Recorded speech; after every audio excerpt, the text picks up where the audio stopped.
고양신문 뉴스체크 유경종 기자, 이성호 기자입니다. 네, 어느새 2월의 시작이네요. 네, 2021년도 아주 숨가쁘게 지나가는 것 같습니다. 이렇게 빠르게 가는 속도를 좀 따라잡으려면 매주 고양신문 뉴스체크를 꼼꼼히 확인하시면 좋을 것 같습니다. 교통 분야 소식입니다. 뜨겁게 들끓고 있는 고양시 각 지역 교통 민원을 일괄 정리를 해드리겠습니다. 기로에선 신분당선 연장, 삼송 주민들 애가 타고 있습니다. 네, 부동산 소식입니다.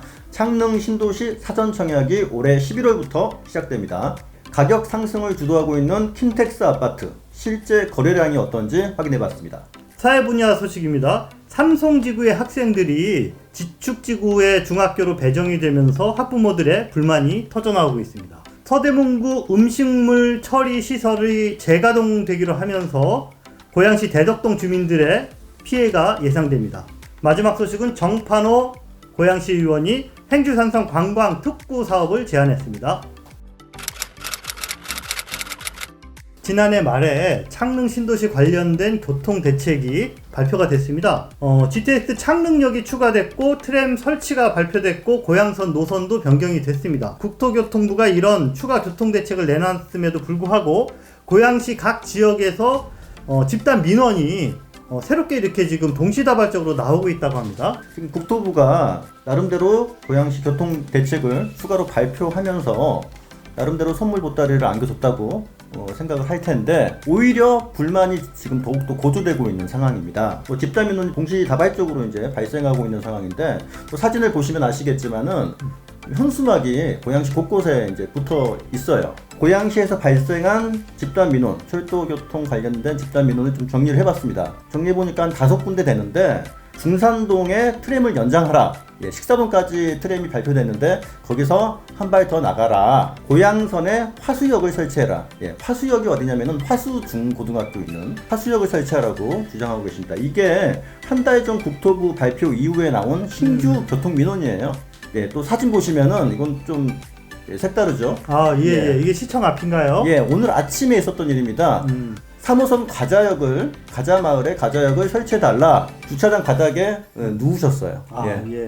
우리 안 해주면 눕는다. 신분당선에 삼송, 서북부 연장, 삼송을 연장하라. 그리고 또 하나 있는 민원이 창릉 신도시를 발표하면서 2019년 5월이죠. 그때 고양선도 같이 발표했는데, 행신 중앙로역을 설치해라. 이번에 고양선이 변경되면서 요것이 안 될 수도 있지 않겠냐, 이제 힘을 다시 이제 주는 것이죠. 국토부가 나름대로 새로운 교통 대책을 발표를 했는데도 불구하고 오히려 교통 관련 요구가 이렇게 폭증하는 이유 뭐라고 보시나요? 네, 뭐 여러 가지를 들 수 있겠지만은 그 중에 하나가 가장 큰 게 상대적인 박탈감이라고 볼 수 있어요. 고양시 지역 내에서도 이제 상대적인 박탈감이 있죠. 가장 큰 게 GTX역이 추가되면서 일산이 오히려 더 불안해졌다. 이제 이런 얘기가 있고, 트램이 여기까지만 오면 되겠냐, 한번 더 하라, 이제 이런 게 이제 지역 내에서 발생하는 박탈감이죠. 더 큰 것은 사실 경기 남부와 북부의 차이입니다. 경기 남북도의 철도 인프라를 가장 극적으로 보여주는 게 5년마다 실행되고 있는 경기도 도시철도 구축 계획입니다. 가장 최근에 2번 발표된 내용들을 확인해 봤더니 2013년도, 19년도에 발표됐는데 각각 9개의 노선이 발표됩니다. 근데 9개, 총 하면은 18개죠. 18개 중에 경기 북부 노선은 몇 개냐? 1개밖에 없어요. 그럼 나머지는 다 경기 남부 관련이에요? 경기 남부입니다. 2019년도, 19년도 발표는 9개가 다 경기 남부예요. 경기 남부 중에서도 성남의 3개가 집중돼 있습니다. 이거 뭔가 약간 좀 화가 나기도 하고. 자, 철도 교통이 이렇게 남쪽으로만 몰리는 이유가 아무래도 경제성 때문인가요? 네, 경제성이라고 하죠. 경제성이라는 말을 달리 얘기하면은 예비타당성 조사의 BC 분석입니다. 예비타당성 조사라는 것이 뭐냐면은 기획재정부 장관이 주관을 하고 있는데, 이게 요즘에 기재부의 힘이 막강하다는 거 여러 뉴스를 통해서 느끼실 거예요. 근데 철도교통도 마찬가지라는 거죠. 예비타당성 조사를 통해서 BC 분석이 1 이상이 나와야지 추진을 하게 되는데, 이게 안 되면은 추진할 수가 없게 되는 겁니다. 네. 이제 이 에타가 결국은 경제성 논리로 실시되다 보니까 부익부 더 심화되고 있다 이렇게 네. 볼 수 있습니다. 그러니까 남부는 아무래도 인구도 많고 지자체도 몰려 있고 산업시설도 풍부하고 예. 그러니까 철도 효율성이 높으니까 예타도 통과가 되고 북부는 산업시설이 없으니까 예타가 안 되니까 너네는 어렵다. 어떤 걸 먼저 해야 되는지가 참 헷갈리는 그런 상황이네요. 그렇죠. 고양시 주민 입장에서 네. 제가 한번 구호를 외쳐본다면은 네. 철도를 깔아야지 발전하지. 네. 발전해야 철도를 깔아주냐? 네. 그럼 우리 발전하지 말라는 거 아니야? 네, 그렇다면 고양시 각 그 주민들의 이런 교통 요구 우리가 어떤 방향으로 이 그 돌파구를 찾아야 될까요? 네, 결국은 균형 발전, 국토 네. 균형 발전이라는 논리를 좀 앞세워야 되지 않겠느냐. 잘 사는 동네만 계속 철도 깔아주면은 거기는 더 잘 살 거 아니야. 경기 북부는 어떡할래? 라고 했을 때 숫자만 보지 말자라는 이제 주장을 하게 될 수밖에 없는 것이죠. 네. 지방에 있는 국책 사업만 에타를 면제해 줄 것이 아니고 경기도 북부 지역도 굉장한 소외 지역이다. 이 부분을 국가적으로 좀 검토해서 에타를 좀 면제해 줄 필요가 있다. 이런 주장을 펴는 게 맞을 것 같고요. 네, 고양시의 각 지역에서 보물처럼 터지고 있는 이런 교통에 대한 민원, 각자의 목소리로 서로 이렇게 따로 낼 게 아니라 서로 어떻게 보면 한 목소리를 내면서 좀 시너지를 노리는 그런 전략도 필요할 것 같습니다. 자, 다음은 삼송 주민들이 관심 있는 신분당선에 대해서 좀 이야기 들어보겠습니다. 지금 예. 어떻게 되고 있나요? 사진에 보시면은 네. 지난주에 신분당선 삼송 연장을 해달라고 삼송 주민들이 집회를 열었어요. 네. 결론적으로 말씀드리면은 빨간불이 켜졌습니다. 아, 예, 지금 잘 안 되고 있어요. 이낙연 민주당 대표, 예. 이분이 종로 지역구 의원이잖아요. 네. 예, 이분이 총선 때 신분당선 성사시키겠다. 그쪽 관련된 지역이 다 이렇게 큰 기대를 가졌는데, 네. 저희 어떻게 되는 거예요? 네, 이게 신분당선 서북대 연장이 네. 대부분의 노선이 다 서울이에요. 예, 그렇죠. 마지막 이제 역만 삼송이기 때문에 네. 서울에서 이게 에타가 돼버리면, 잘 나와야 된다 이거죠. 결국은 에타가 나와야 된다. BC가 경제성이 네네. 나와야 된다. 그런데 지금 문제는 경제성이 안 나오고 있는 게 문제라는 겁니다. 네. 거의 될 것처럼 보였는데 에타를 진행해 보니까 에타가 안 나오는 거죠. 내부적으로 사업성을 다시 이제 좋게 하려면은 사업안을 변경해야 된다는 거죠. 결국은 그 사업안을 변경한다. 그 말은 노선도 변경해야 되고 역사의 위치 같은 것도 변경해야 된다. 그것을 12월 달에 변경안을 넣었습니다. 그 올해 4월 달쯤에 국가 철도망 구축 계획에 이게 포함이 안 될 수도 있거든요. 포함이 안 된다면은 이게 마지막 기회라고 볼 수 있는 거죠. 물론 포함이 된다면은 한 번 더 기회가 생기겠지만요. 예. 자, 그럼 앞으로 어떻게 될 걸로 전망하고 계시나요? 네, 이제 한 달 전에 서울시가 노선을 기재부에 변경 신청을 했기 때문에 조금 더 지켜봐야 될 것 같습니다. 네, 세 번째 부동산 소식입니다. 예, 관심 많으실 텐데 창릉 신도시 분양이 속도를 내고 있습니다. 예, 최초 사전 청약이 더 앞당겨져 가지고 올해 안에 개시된다. 네, 맞습니다. 창릉 3기 신도시의 전체 물량이 38,000호 정도가 되는데요. 올해 11월에 1,600호 그리고 내년에 2,500호 사전 청약이 진행될 예정으로 지금 파악이 됐습니다. 사업 시행자인 LH는 현재 각 분야 전문가로 구성된 총괄계획위원회를 중심으로 지구계획의 세부 사항을 아주 속도감 있게 추진하고 있다라고 밝혔습니다. 그런데 지금 그쪽 부지가 토지 보상도 지금 진행이 안 된 것으로 알고 있는데 그게 가능한 일인가요? 예, 보통은 지구계획 수립이 끝난 다음에 토지 보상을 하는 게 순서인데 지구계획 수립과 토지 보상을 동시에 진행한다. 뭔가 상당히 다급한 네, 그런 추진력을 지금 자 이렇게 되면 한번 저희가 따져 보니까요.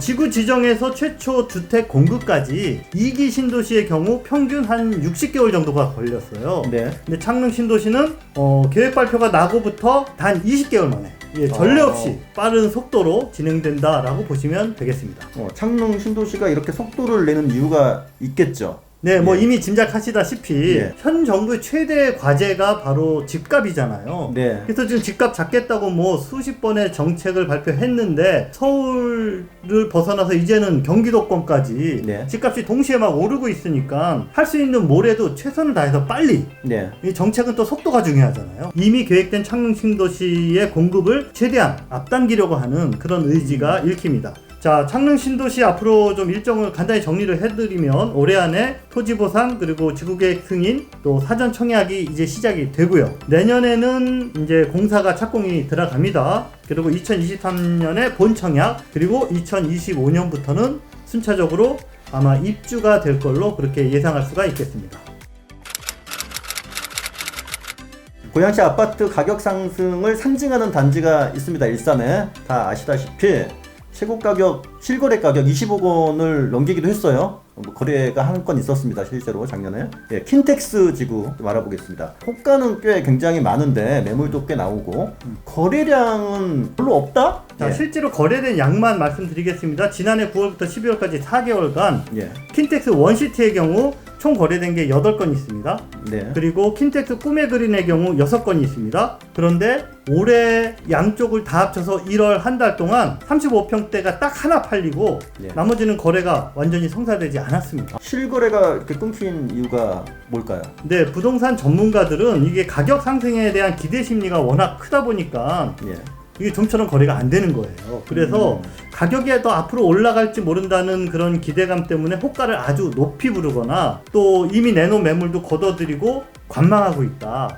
그렇다면 킨텍스 가격 상승세가 지속될까? 네, 이거 상당히 조심스러운 답변인데요. 예. 네, 일각에서는 이미 가격이 오를 만큼 올랐기 때문에 투자자들이 기대한 수익이 나려면 좀 더 기다려야 되는 것 아니냐 이런 의견도 있고 한편으로는 아예 상승세가 이제 한풀 꺾이는 것 아니냐는 조심스러운 전망도 나오고 있는. 네. 삼송지구에 올해 초등학교 6학년 졸업한 친구들 중학교를 가야 되는데 지축지구에 있는 지축중학교로 배정이 됐어요. 이 네. 지축중학교가 3월에 개원한다 그러는데 자, 어떻게 된 이야기인지 이야기 좀 해주세요. 삼성지구랑 지축지구가 통일로를 사이로 분리돼 있죠. 예, 원래는 삼성지구가 하나의 학군이라고 보시면 맞습니다. 거기에 4개 초등학교가 있고 중학교는 1개밖에 없어요. 그래서 지금 고양중은 과밀학급이 이미 됐습니다. 삼성지구가 거의 입주가 끝났기 때문에 지금 이 과밀학급 어떻게 해결할까 교육부가 고민해 봤는데 지축지구에 중학교를 하나 신설을 했어요. 네. 예, 이번에 올해 처음으로 개교를 합니다. 지축지구로 삼성지구 학생들을 보내자. 그래서 초등학교 학생 138명이 뺑뺑이로 돌려가지고 지축지구로 배정이 됐습니다. 아, 그러니까 삼성지구와 지축지구가 지금 현재로서는 하나의 학군이 된 거네요. 네, 통학 시간이 1시간 걸린다. 학부모가 직접 체험을 해봤다는 거죠. 버스가 한 대 있다. 이런 얘기를 하고 있습니다, 지금. 저 삼성지구에는 원흥중학교 부지 예정지가 있잖아요. 지금 맞습니다. 사진에서 그림에서 보시면 왼쪽 위에 예. 그건 어떻게 되는 거예요? 지금 사실 그것 때문에 문제예요. 삼성지구는 학교 부지가 중학교 부지가 원래 하나 있습니다. 예, 그렇게 LH가 그렇게 만들어 놨어요. 인구 분포를 보면은 중학교가 2개 필요하다. 근데 교육부가 그걸 받아주고 있지 않아요. 그래서 학교 부지만 남아 있고 중학교 신설이 지금 계속 안 되고 있습니다. 지축지구가 아마 이제 과밀학급이 됐을 때가 되면은 그때서야 학교를 신설해줄 가능성이 있다. 네. 즉 학교 신설이 지금 지연되면서 학군이 통합됐다. 통합 시간이 길어지고 있다. 그러면 당장은 일단 통합시간 줄이기 위한 어떤 대책이 필요할 것 같은데 뭐가 네. 있을까요? 지금 민원이 상당하기 때문에 뭐 교육청, 고양시 관련 부서가 고민을 했더니 지금 버스 노선이 한 대인데 그 노선을 지축중학교 앞까지 정류장을 하나 더 만들겠다. 그 다음에 버스 배차 간격도 조금 더 달리하고 노선도 살짝 변경하겠다. 좀 이렇게 대책을 세우고 있는데 지금 학부모들이 그걸로는 부족하다. 라고 말을 하고 있습니다. 왜? 우리 집 앞에는 그 노선이 안 온다 라는 불만도 있고 그래서 요구하는 것이 스쿨버스를 좀 운영해 달라. 스쿨버스로 좀 편하게 애들 다니게 하자. 교육부가 잘못한 거 아니냐 뭐 이렇게 주장하고 있습니다. 네, 그 지축 중학교의 교통 대책이 어떻게 풀리는지 앞으로도 좀 지켜보도록 하겠습니다. 네, 이번에는 난지물 재생센터 얘기를 좀 해봐야겠습니다. 예, 난지물 재생센터. 쉽게 얘기하면 난지 하수 처리장. 예, 이게 이제 이해가 더 빠르실 거예요. 고양시에 서울시 기피시설이 여러 군데 있는데 가장 대표적인 곳이 네. 예, 난지물 재생센터입니다. 근데 이곳에 하수 처리장만 있는 게 아니고 실제로 서대문구에 있는 음식물 쓰레기 처리 시설도 그 안에 포함되어 있어요. 근데 지난 2년 동안 그 음식물 쓰레기 처리 시설의 위탁 업체가 소송 문제로 운영이 잠깐 중단됐었거든요. 그런데 다시 서대문구가 이 시설을 올해 하반기부터 재가동하겠다. 이제 이렇게 발표하면서 인근 주민들이 크게 반발하고 있습니다. 그 음식물 처리 시설과 마을 간의 거리, 고양시 마을 간의 거리가 얼마나 되나요? 강변북로 위에 저희가 네모나게 그려드린 저 시설이 바로 난지 물 재생센터고요. 거기 보시면은 아래쪽에 그 쓰레기 처리 시설도 빨갛게 보이시죠? 저기서부터 예. 그 바로 위에 자연마을인 그 대덕오통 난점마을이라고 있어요. 거기까지가 불과 300m예요. 또 오른쪽으로 보면은 고양 덕은지구 입주가 예정되어 있는데 여기도 5,000세대나 들어오는데 1km밖에 안 떨어져 있습니다. 예. 자, 그러다 보니까 요 음식물 처리 시설 재가동되면 주민들 피해가 불가피해 보입니다. 그래서 강력히 반발하고 있는 상황입니다. 주민 반발을 의식을 할 수밖에 없을 것 같은데 서대문구가 네. 예, 나름 입장을 발표했다고요?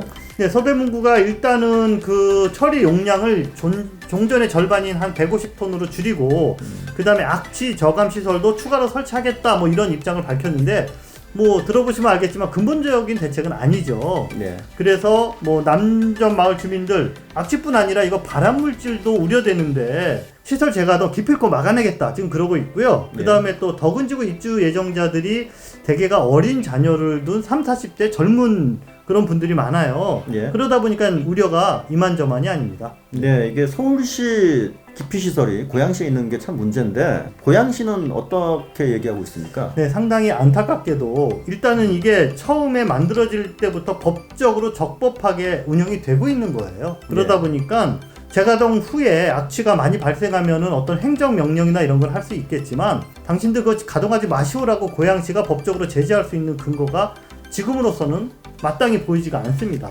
네, 그래서 고양시 관계자에게 물어봤더니 그 서대문구 측에 주민 동의를 사전에 좀 꼭 구할 것을 계속해서 요청하는 중이다. 조금은 맥빠진 네. 그런 답변을 저희가 좀 들었습니다. 네, 다음은 행주동 얘기를 해보겠습니다. 행주동 하면은 행주산성이 있는 네. 예, 마을인데 역사 유적, 그 다음에 한강변, 경관을 함께 즐길 수 있는 행주산성 일대를 적극적으로 재정비해서 관광 특구로 만들자는 제안이 있었습니다. 네. 누가 했죠? 네, 정판호 고양시 의원입니다. 예, 네. 정 의원이 시의회 5분 발언을 통해서 처음 제안을 했는데요.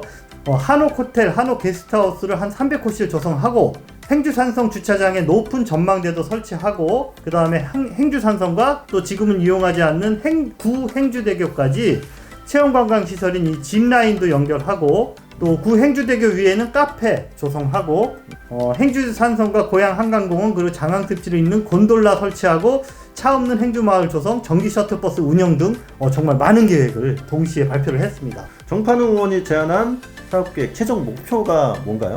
네, 바로 행주마을 관광특구 지정입니다. 예. 관광특구가 되면은 이제 국비를 지원받기 때문에 명실상부한 진짜 관광지로 부상할 수가 있거든요. 예. 근데 그러려면 지금 상태로는 안 되고 고양시가 먼저 선제적으로 적극적으로 관심 갖고 투자도 해서 여기를 먼저 관광화를 추진해야 관광특구가 된다. 지자체가 먼저 추진해야지 그렇죠. 국가사업도 받을 수 있다. 네, 그런 논리입니다. 그래서 정 의원은 행주마을은 뭐 아까 말씀하신 대로 문화유산, 자연유산 그리고 또 음식점 인프라도 괜찮고 인천공항이나 또는 그 DMZ와도 가깝기 때문에 숙박시설이나 이런 것만 해결되면 관광특구 지정 요건이 외국인 관광객 10만 명이거든요. 예. 이거 충분히 가능하다. 네, 정판호 시의원의 이 관광 개발 사업 굉장히 구체적이지 않습니까? 네, 맞습니다. 예, 기자님이 보시기에는 어떻습니까? 아, 제가요?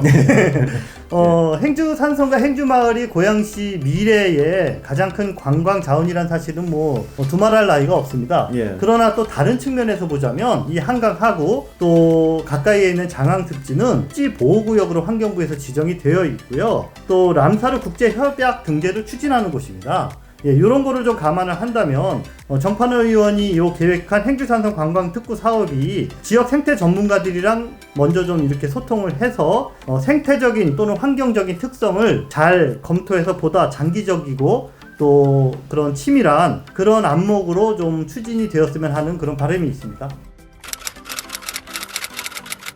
네, 오늘 준비한 소식은 여기까지입니다. 2월 첫 번째 녹화를 끝냈는데 2월 달이 1년 중에 제일 짧잖아요. 네. 거기다가 이번에 설 연휴까지 있어서 2월은 그냥 눈 깜짝할 사이에 금방 지나갈 것 같습니다. 네, 뉴스체크 구독자 여러분들도 연초에 세우셨던 각자의 계획들 어떻게 잘 실천되고 있는지 스스로를 좀 점검하시면서 알찬 2월달 보내시기를 바라겠습니다. 저희는 다음 주에 뵙겠습니다.